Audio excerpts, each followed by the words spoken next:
Welcome everyone to Monday Match Analysis. I'm Gill Gross, and it is time for a preview of Roland Garros 2025. We'll go quarter by quarter, dark horses, upset alerts, popcorn matchups, quarterfinal predictions for the second major of the year on the red clay in Paris. Can't wait to get into it. Let's start with some basic information, though. Some stuff that I want to get out of the way at the top. Conditions. It's looking like we might get some rain in week one. Temperatures are looking relatively cool. That may slow things down. Unfortunately, that may lead to some interruptions. Let's see if that plays out. But I don't ever read into the weather too much because so much changes in that respect. In terms of speed, they move from the Dunlop balls that they use throughout the clay court swing to Wilson balls at Roland Garros. Players who don't like clay sometimes feel okay at Roland Garros because the clay is more consistent at this particular event. And some players feel like it's easier to get traction and move around the court. In terms of speed, Roland Garros, according to Tennis Abstract's surface speed ratings, which is based on adjusted ace rate, I think it's a pretty accurate metric, if I do say so myself. Roland Garros in 2024 came in slightly quicker than Monte Carlo and Rome, but still slow, the 8th slowest on the circuit. It is a true clay court. The outlier among the clay events that we witness on the road to Roland Garros is Madrid. We talk about that all the time. Conditions-wise, that is the outlier. Withdrawals. Unfortunately, the only real big notable name that needs to be mentioned is Matteo Berrettini. He has pulled out. I was watching that match against Marcos Giron in Madrid. I think I had picked Berrettini to win Madrid or make the final, maybe just make the final. I felt really good about it. I felt like I had something there. And he hurt his oblique against Giron. Totally couldn't serve, still won the match. And I'm like, oh, that's not good. That's not good at all because he's had these ab injuries. They are always pesky. I said it coming into Rome that he's missed Rome so often in his career and so many years in a row that he was going to play at all costs. So he plays Rome, but he's not posting for Roland Garros. You kind of knew that oblique injury was not going to go away quietly to some extent. And that's about it. We'll get into the quarter by quarter. A lot of changes in a year. Novak Djokovic was the top seed last year. He feels pretty far from it this year. Sinner and Alcaraz, if you'll recall, in 2024, both came in with pretty major concerns.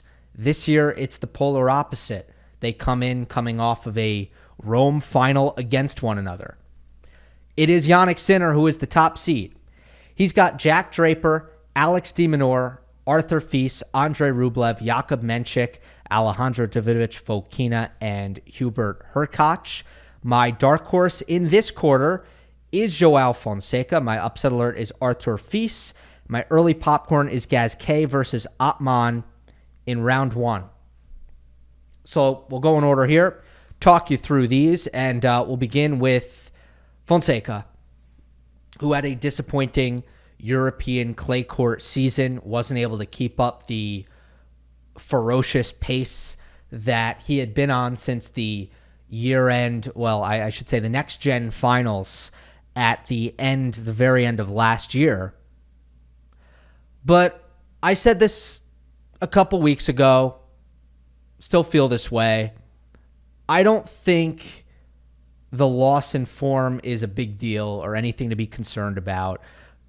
Tommy Paul in Madrid couldn't convert a break point, lost in 2 tie breaks. All right, unclutch match, but ultimately you were really competitive against another top 20 player.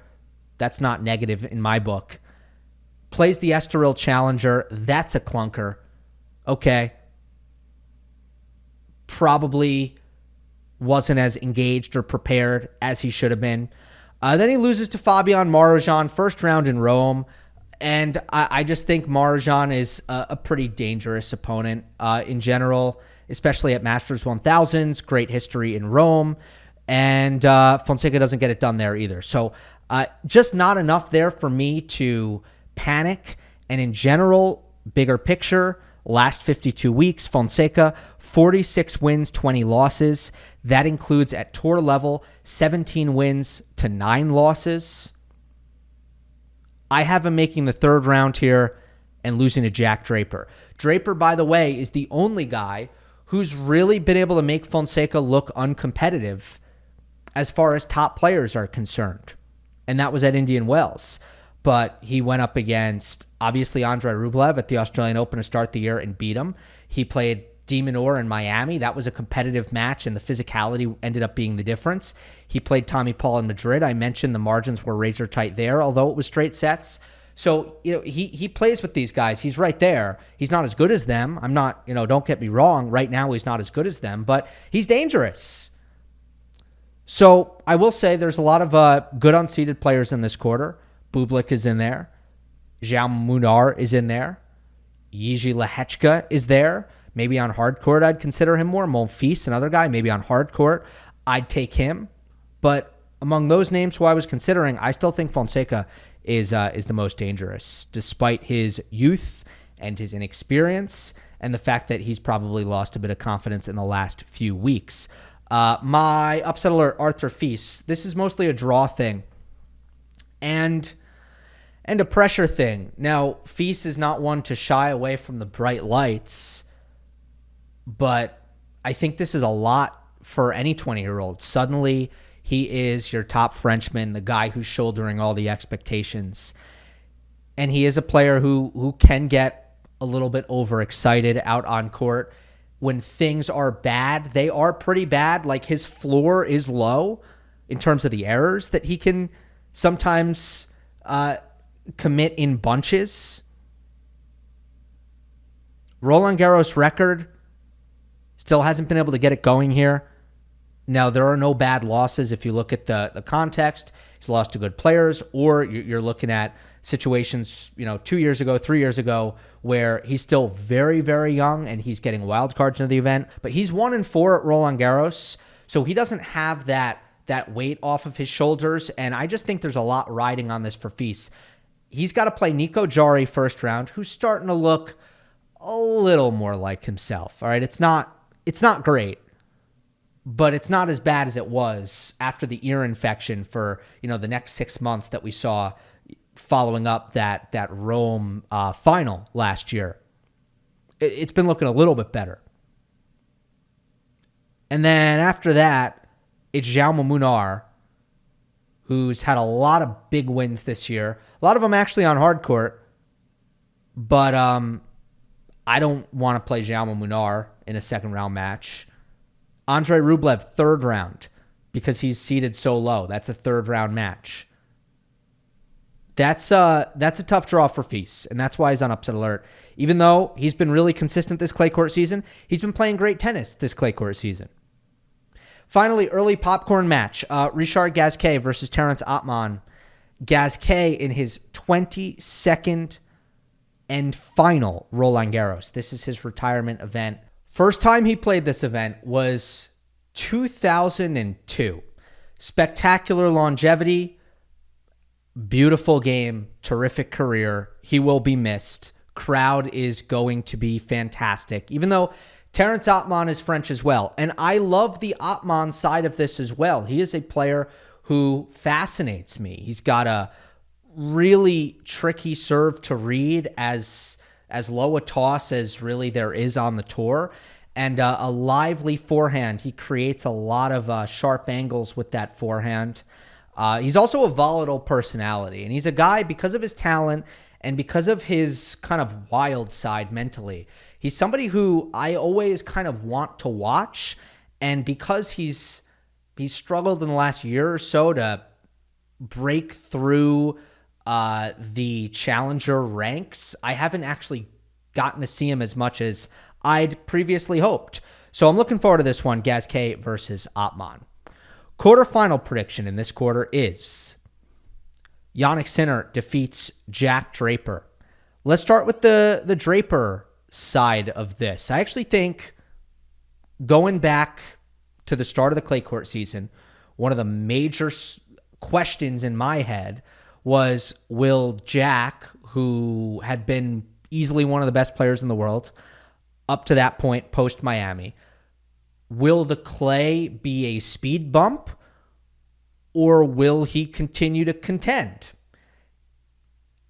And he's continued to contend. Very, very respectable clay court season for Draper, highlighted by the final in Madrid, which is always something that you take with a bit of a grain of salt given the difference in conditions and the altitude and all that. But I really love that Jack was able to follow that up, no letdown in Rome, make the quarterfinal against Carlos Alcaraz. He had some issues in that match that he couldn't solve, but he was respectable. And ultimately, I never saw much of a reason why Jack couldn't be good on clay. He's got consistency. He's got physicality. He's got a very heavy game with his serve and particularly with his forehand. So all the ingredients were there. It was just a comfort level that he had yet to find. And ultimately, I feel like he's found it. He is fourth in the race for a reason. And the fourth round match that I project is him versus de Minaur, which to me is very favorable. Alex is a player who can be limited offensively, but on a slow surface that doesn't reward flat hitting, it takes away his attack, his offense even more, and I think it makes it very difficult for de Minaur to punch up. Sinner, on the other hand, we'll get to him, big picture, obviously, when we get into the final weekend. But I have a lot of faith in Jannik Sinner, and how could you not? How could you not have a ton of belief in a guy in Jannik Sinner who it feels like hasn't taken a bad loss since he went down against Dusan Lajovic in Cincinnati the week after winning his first career Masters 1000 in Toronto in 2023. That's the last time Sinner took a loss and was like, wait, he lost to, really? That was weird. That just hasn't happened with Jannik. He has been a model of reliability.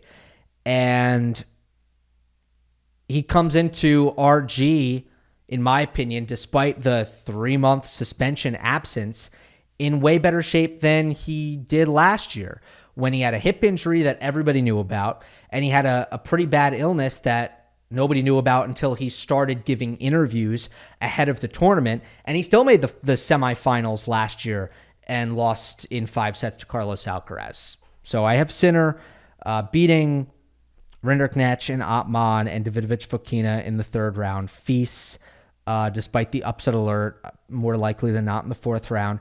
And Draper in the quarterfinal, which would be a rematch of their U.S. Open semifinal last year. Let's go on now to the number 3 seed, Alexander Zverev's quarter.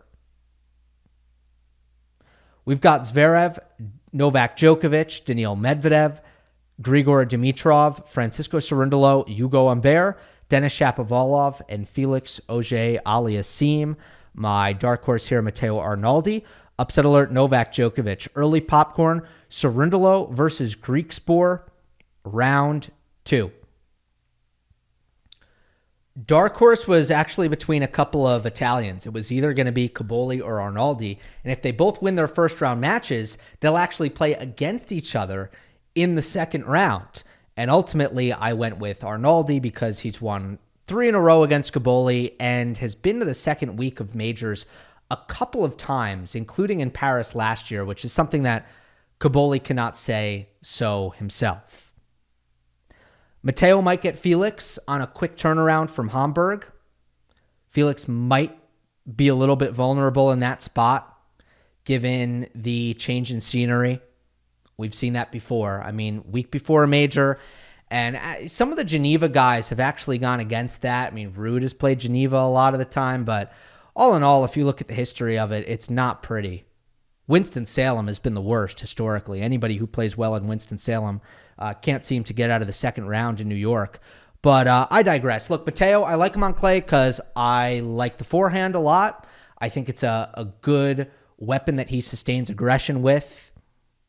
I like his movement, and I like his variety, the net play, the drop shots. I think Arnaldi at his best is an excellent player, in my opinion, a top 30 player on clay who I kind of feel like should be seeded. So he's my dark horse.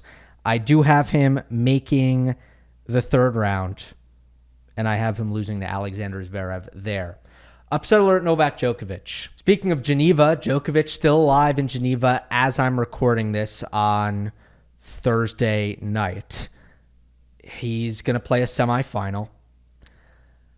I think he's hitting the ball well.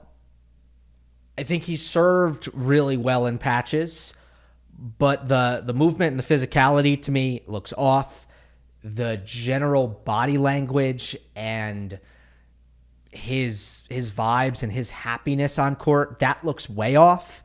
Maybe it's because he doesn't want to be in Geneva. He's genuinely not happy to be there. I don't know. But it still seems a bit off for me after, of course,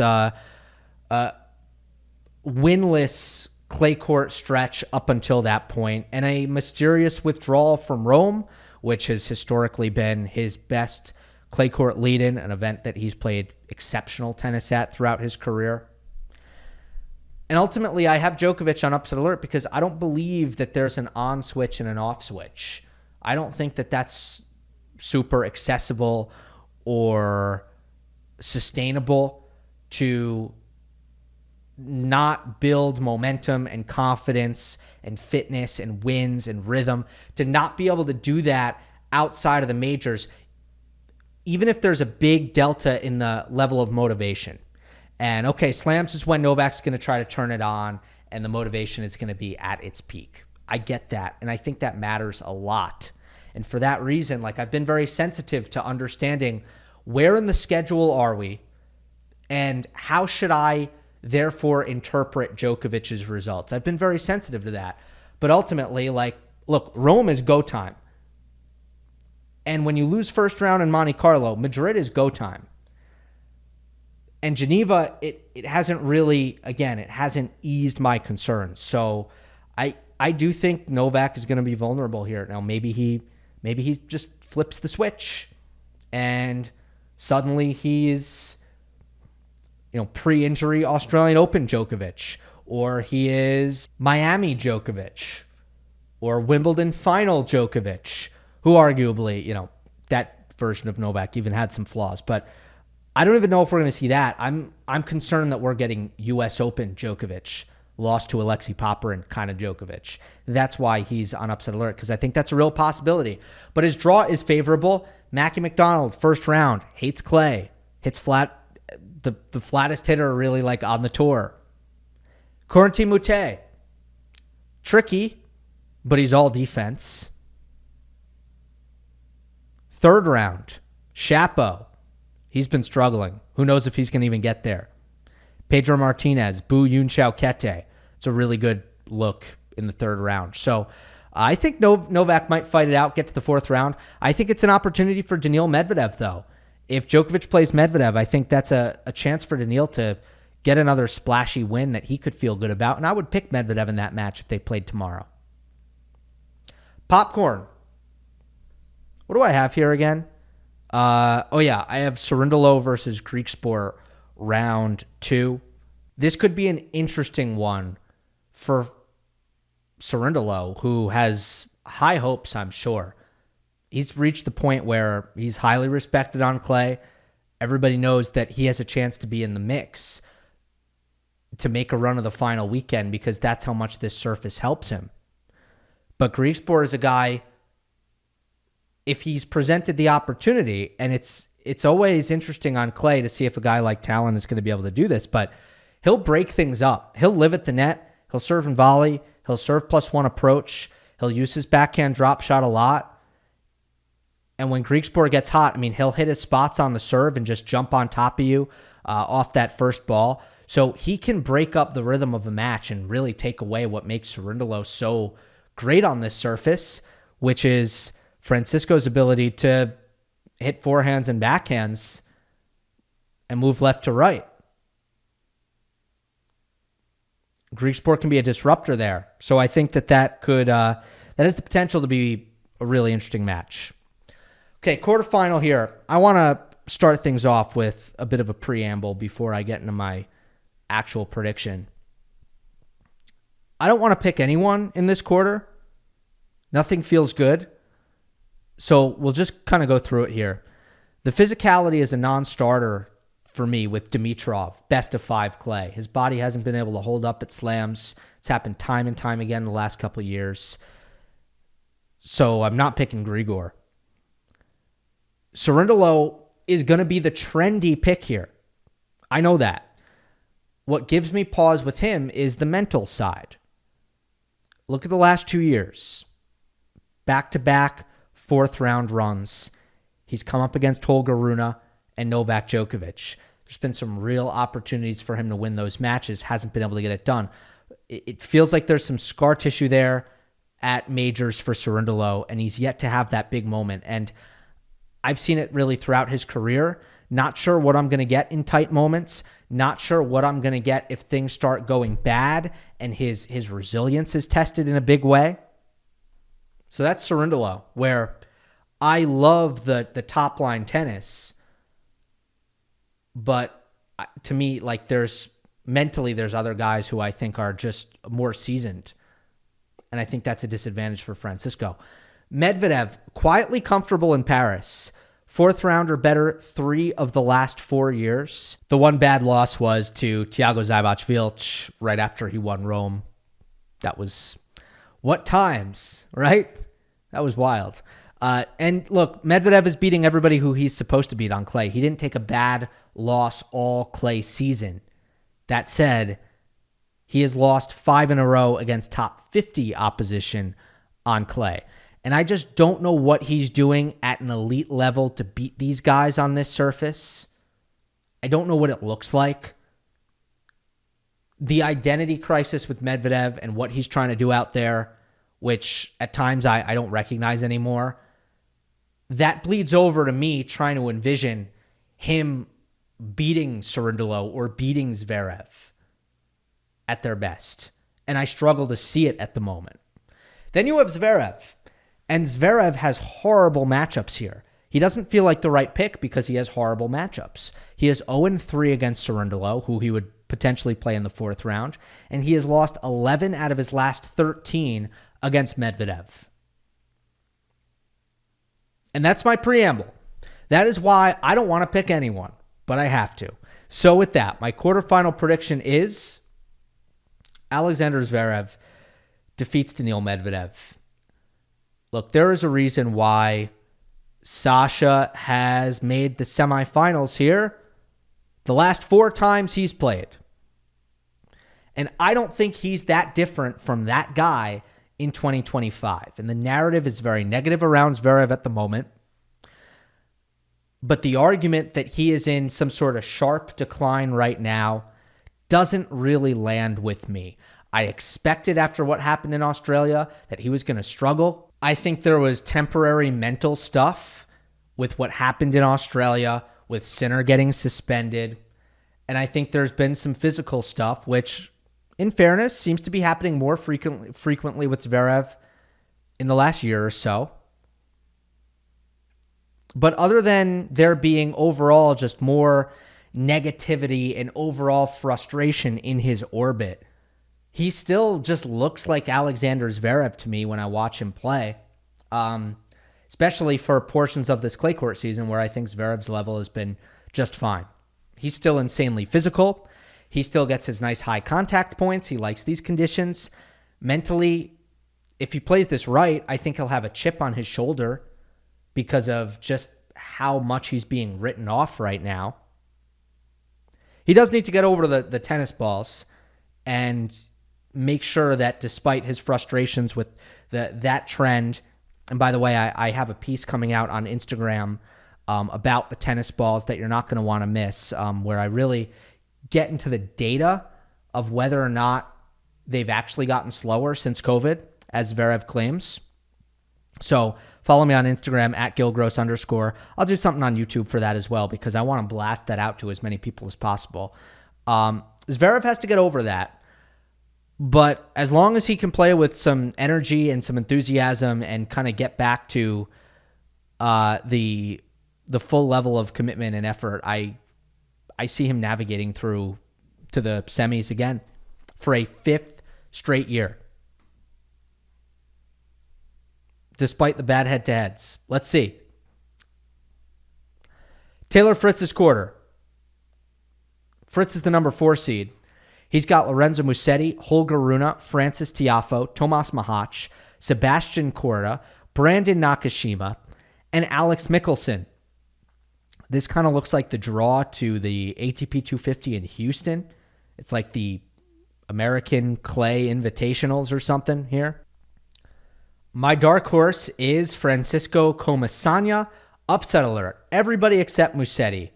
And early popcorn. Rune versus RBA. Round 1. Comasagna. Dark horse. Mostly a draw and opportunity thing. Although there are aspects of Comasagna's game that I really love. His speed. His forehand. His serve has probably some underrated pace to it that you may miss if you're not watching him carefully. But I still think he also has some limitations. How deep in the court he plays in neutral situations. How short he can leave his backhand. How easily he can be kind of pushed back when you hit heavy to his backhand. So there are still some issues. I'm not head over heels over Comasagna, but his path to the quarterfinal, okay, this is the quarters we're talking about, would be Pablo Carreño Busta, Francis Tiafoe, Sebastian Korda, Taylor Fritz. Now, there's basically no world in which Comasagna beats all of those guys, but you can tell by the names that there is a world in which a lot of stuff breaks down there. Fritz hasn't been impressive. Korda hasn't been impressive. Tiafoe on clay, where you look at it and it's like, wow, I mean, could something crazy happen here?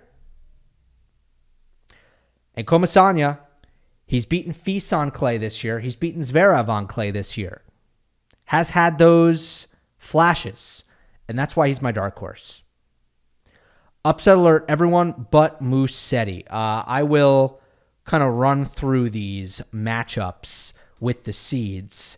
We've got Nakashima versus Navone, 50-50 match in my opinion. Brandon is, he's a 4 times better server than Navone, but Navone on clay, he gets serves back. Like, that's what he does. You can't really win with your serve. You got to beat him in rallies. Mahach versus Alice. Mahach retired in Geneva again. I don't know what's happening with him physically. You never do know what's happening with him physically. Rune versus RBA.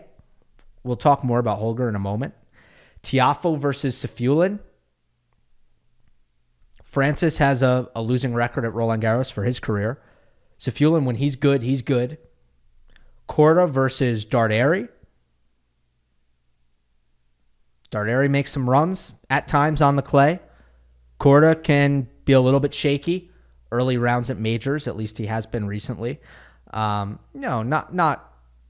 heinous in terms of tons of early losses, but certainly has been a little bit disappointing at the majors if you look at his body work in the last 2.5 years.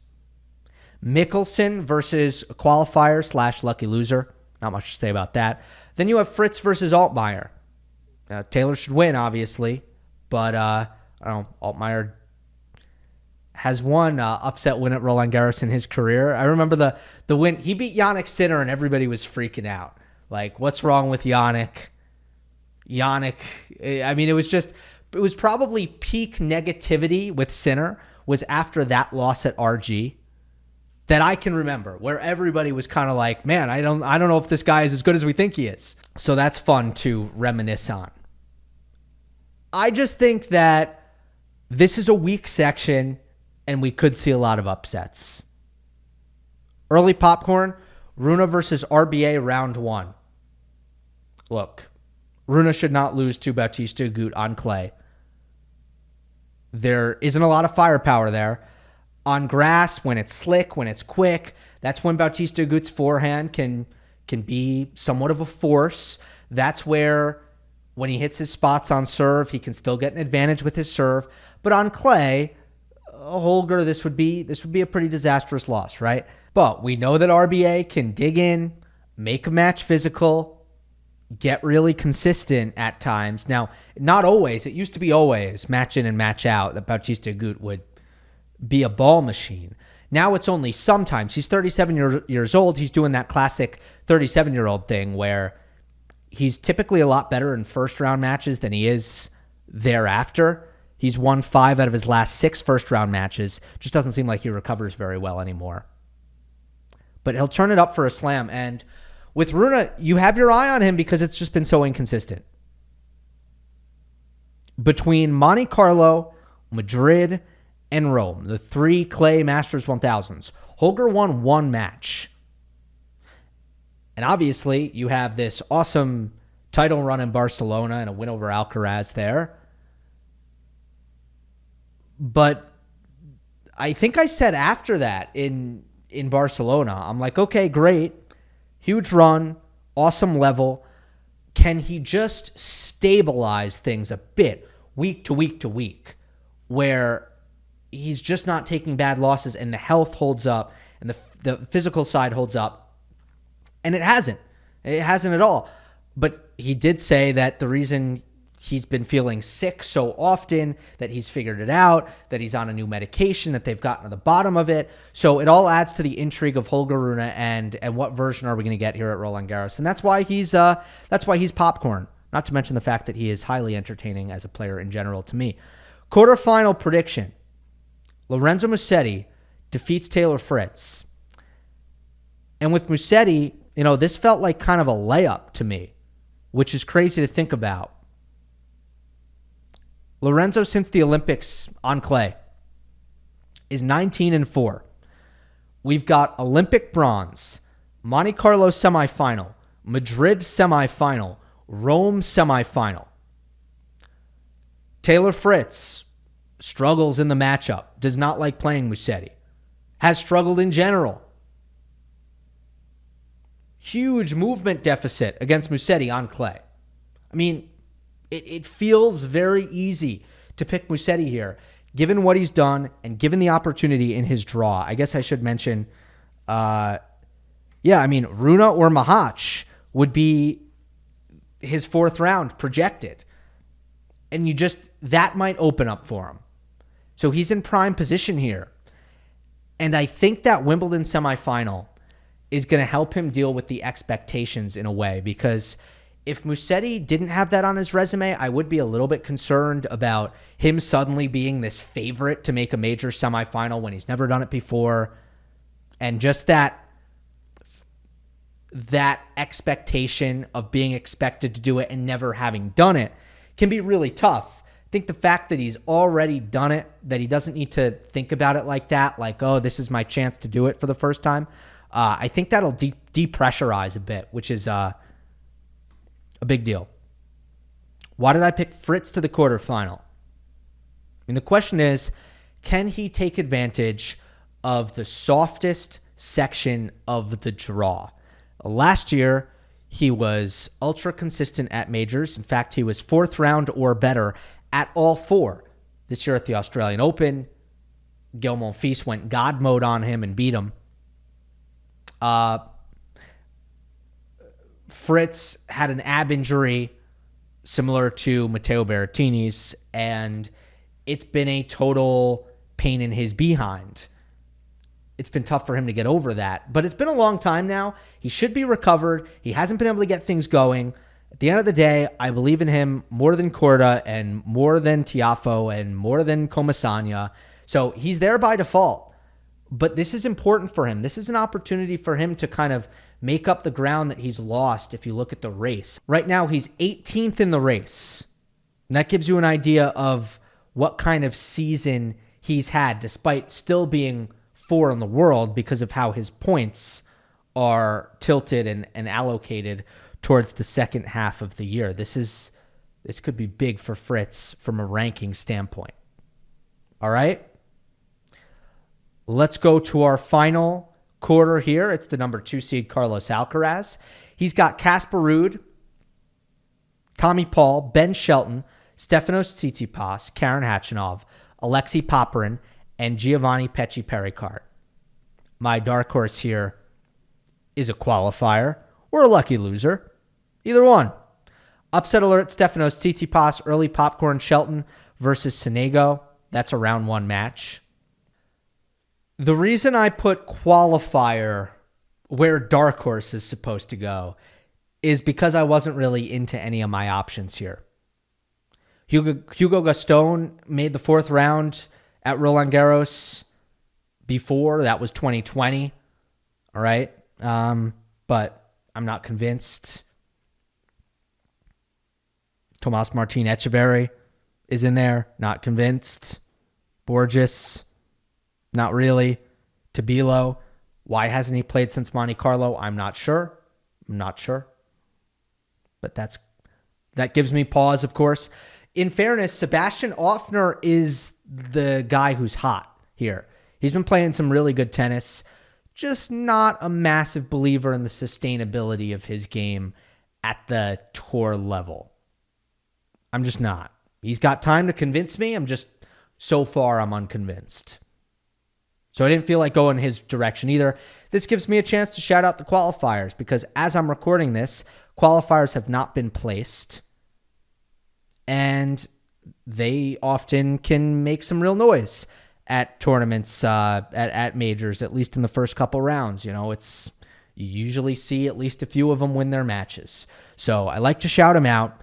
You have tomorrow Marin Cilic playing Lloyd Harris in qualifying. Marin Cilic, former Roland Garros semifinalist, not actually that long ago. Lloyd Harris, big game, big weapons. Nicholas Basilashvili, when he gets hot, pretty scary. You don't want to play him with 3 wins under his belt. Yannick Hanfmann, a lot of big wins in his career on clay against top 50 players. Lucas Klein, really big game. Not a comfortable matchup for anybody. Alexander Shevchenko has done some stuff. Daniel Galan, not a danger, but man, it feels like he qualifies for Roland Garros every year. So at least I think I have that right. In my head, he does. And all right, that's it for the qualifier shout out segment. Let's go to upset alert. Stefanos Tsitsipas is on upset alert here. Former finalist here at Roland Garros, one set away from winning it against Novak Djokovic in 2022. But he is 1-3 at his last 3 majors. Yikes. Needed to kind of get things going, you felt like, coming into this clay court season. Because overall, it's been a drawn-out downward turn for Tsitsipas. I mean, last year, his ranking was largely being buoyed by the Monte Carlo title. So you come into this clay court season and you think, okay, he's got to be able to stay afloat in some kind of way. Can he do it? Can the clay fix some of the systematic issues and get him back to winning? The answer has been no.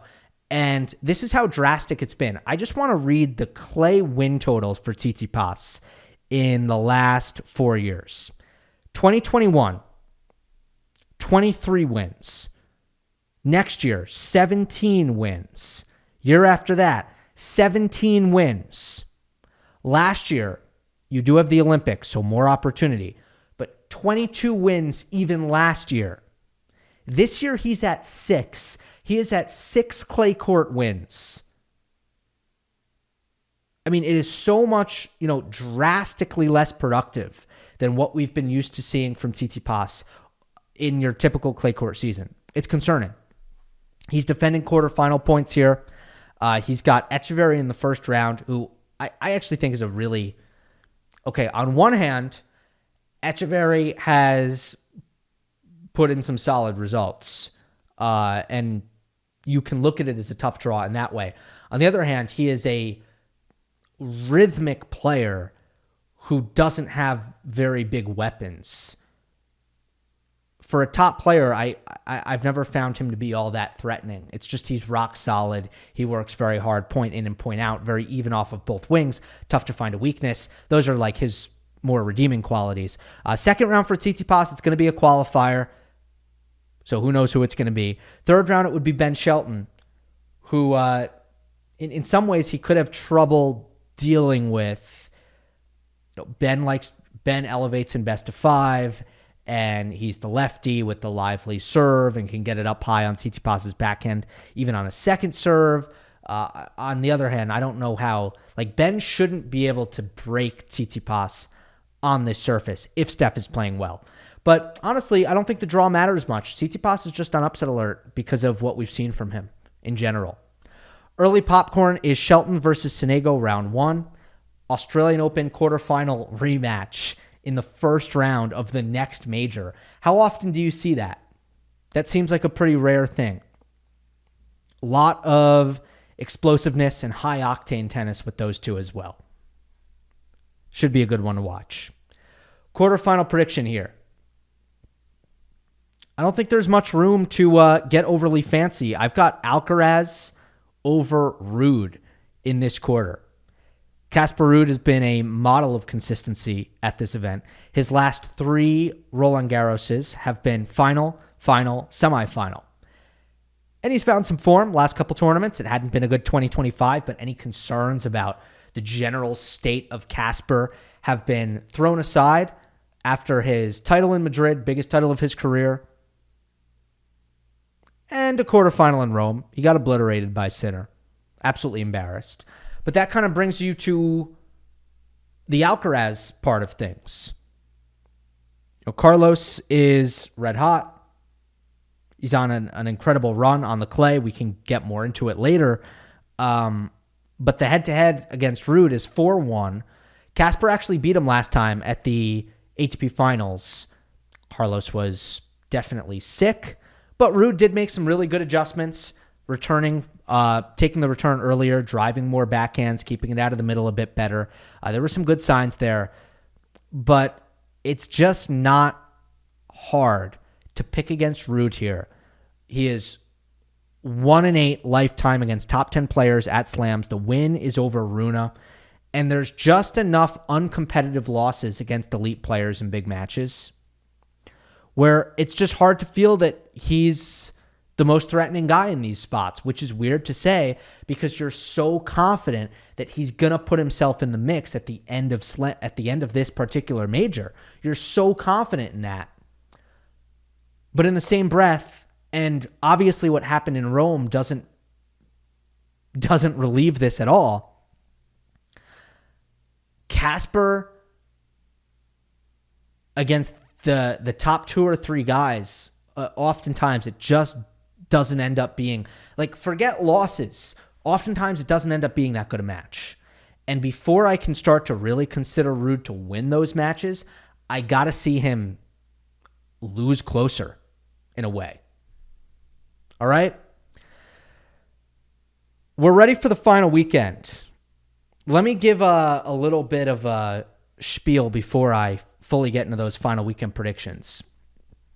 I've gone pretty chalky here so far. And I just want to say, best of 5 clay. Bad for underdogs. You can't serve your way through it. You can't redline your way through this surface in this format. You can't take care of your serve, get to tie breaks, and play clutch. All of these almost flukier ways to get through a match that we see on some quicker surfaces, that we see in best of 3 set matches, it goes out the window, best of 5 clay, and you're playing more balls and more shots, and the matches are longer, and it becomes a lot harder to beat these top guys, in my opinion. And just look at the last few years of semifinals at this tournament. Last year, it was Ruud, Zverev, Sinner, Alcaraz, chalk. And last year, it felt pretty wide open because you had some question marks about certain guys for different reasons. Year before, it was Alcaraz, Djokovic, Ruud, Zverev. Man, a lot of familiar names there, huh? Year before that, Ruud, Zverev, Nadal, and Cilic. So Cilic was the last time and it was a Cilic-Rublev quarterfinal. That was the last time there was kind of an oddball semifinalist. Other than that, it's guys that you would completely expect to be there. It's favorites, mainly favorites out of their quarters, sometimes secondary favorites, but hardly anybody where you don't even bat an eye. So that has been the recent history at Roland Garros, and I believe that will continue this year based on at least my predictions. With that said, revealing the final weekend in 3, 2, 1. I've got Sinner over Zverev in 3, Alcaraz over Musetti in 4, and Alcaraz over Sinner in 4 sets. We'll run through these quickly. Obviously, they're hypothetical, so don't want to delve into the specifics of the head-to-heads in too much detail, but Sinner Zverev would be a rematch of the Australian Open, and Zverev gave us a window into his self-talk after that final, and it was not great at all. Just talking about how he doesn't feel like he's better than Sinner in any area other than the serve, and that there's nothing he can do. And the tail end of slams, that's where Zverev typically goes downhill as far as his clutchness. He is 3-6 in major semifinals. It's not just a finals problem, okay? It's been a semifinals problem as well. So he's 3-6 lifetime, and that Djokovic win in Australia earlier this year, that can't count for much if you think about what went down. Sinner, meanwhile, the one thing you could say is, man, look at the difference in resume on clay between Zverev and Sinner. There is a mountain of difference there. Jannik Sinner, 1-5 against top 5 players on clay, which is a stat that a lot of people are going to be talking about. Only one 250 title. A lot of people are going to be talking about that. Zverev has obviously accomplished loads more. Yet, that gives me no pause here. It just doesn't. The context around Sinner and what the path in his career has been and what has happened, what has occurred the last 2 years, that explains it all for me. That explains everything you need to know about Jannik and why his clay court stats look the way they do. To me, it's all explained. So I'm pretty comfortable going Sinner here, and that's why I say 3 sets, which is an indication, again, of my confidence. Not that Zverev can't win a set, but my confidence level with Sinner. Alcaraz over Musetti in 4. This would be another rematch, a Rome rematch. Fresher version of Musetti would be possible here. Great entertainment value when it comes to variety and all the different ways you're going to see the points play out when these two take the court. So it would be exciting to see this again. But, ultimately it's the power deficit for Musetti. Like, he does so many things nearly as well as Alcaraz as far as like constructing points and using feel and mixing up heights and spins. But then like when it's all of that stuff is done, yes, to draw errors, but also to extract attacking opportunities. And it's the deadliness when those attacking opportunities come. That's where Alcaraz kind of separates from Musetti. So I go 4 sets there. Then in the final, I'm going Alcaraz over Sinner to win a 5th straight. And I think Sinner, 100%, if it came to this, would be better than what he was in Rome. That's just common sense. He would be better. But the way Alcaraz disrupts and takes away his power baseline style on clay, it just seems so repeatable. It seems like Carlos can do that over and over again with the way he keeps Sinner off balance and off timing and just, constantly messing with his contact points. And having better ways kind of to finish when the slower conditions call for it. Like, all of these advantages are just ingrained. And you also just got to look at Alcaraz and what he's done and kind of give it up for that. Since 2023, how many times has someone beaten Alcaraz on European clay without something for Carlos going sideways physically? Marozsan, Djokovic at the Olympics. I think that's the end of the list. Like, other than that, every time it's been like, all right, well, something happened with his body, and that took away Alcaraz's ability to, at the very least, play his best. For that to be so rare in the last basically 3 years is remarkable. And it just goes to show you what his top level is on this surface. He's obviously very confident right now. I think he's playing really smart tennis. The risk management to me looks as good as it's ever looked. And he's playing really focused tennis. The ups and downs have been not as severe recently for him. And he's just too good when all that's the case. He's just too good. So Alcaraz to win Roland Garros. That's my prediction. Next up on the channel, Roland Garros power rankings. After Hamburg and Geneva go final. And I'll do a little bit of analysis on those. Won't go crazy. The power rankings, they probably won't change a ton. But what I will do is bring a guest. We'll compare notes. And we'll go in detail on all of the top players, all the top contenders on the men's side here at Roland Garros. Hope you enjoyed. Don't forget to subscribe. I'll see you next time.